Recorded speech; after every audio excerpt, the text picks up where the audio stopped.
देश की निगाहें सुप्रीम कोर्ट पर टिकी हैं क्योंकि आज चुनावी बॉन्ड मामले पर भारतीय स्टेट बैंक द्वारा दायर आवेदन पर सुनवाई की जाएगी। एसबीआई ने सुप्रीम कोर्ट से राजनीतिक दलों के लिए खरीदे गए चुनावी बॉन्ड के विवरण का खुलासा करने के लिए 30 जून तक की मोहलत मांगी थी, जिसे पिछले महीने खत्म कर दिया गया था। इसी को लेकर एसबीआई ने सुप्रीम कोर्ट में आवेदन दिया था। सुप्रीम कोर्ट के मुख्य न्यायाधीश डीवाई चंद्रचूड़ की अध्यक्षता वाली 5 न्यायाधीशों की संविधान पीठ एक अलग याचिका पर भी सुनवाई करेगी।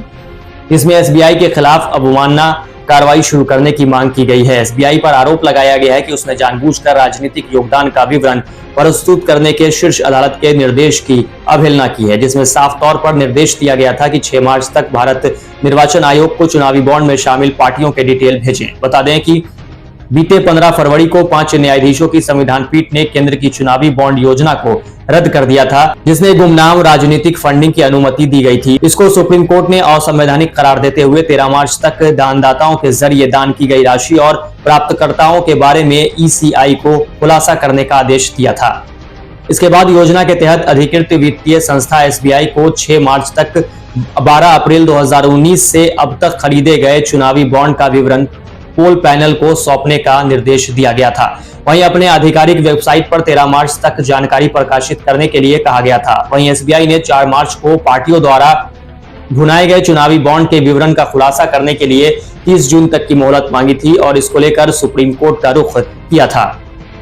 इस पर सुप्रीम कोर्ट के आदेश की कथित अवज्ञा के लिए बैंक के खिलाफ अवमानना कार्रवाई शुरू करने की मांग की गई है। इसके लिए एक NGO association for democratic reforms और कॉमन काउज द्वारा अदालत में एक अलग याचिका दायर की गई थी। अवमानना याचिका में तर्क दिया गया कि एसबीआई का आवेदन जानबूझकर अंतिम क्षण में दायर किया गया ताकि यह सुनिश्चित किया जा सके कि आगामी लोकसभा चुनाव से पहले दानकर्ता का विवरण और दान की राशि जनता के सामने प्रकट न हो।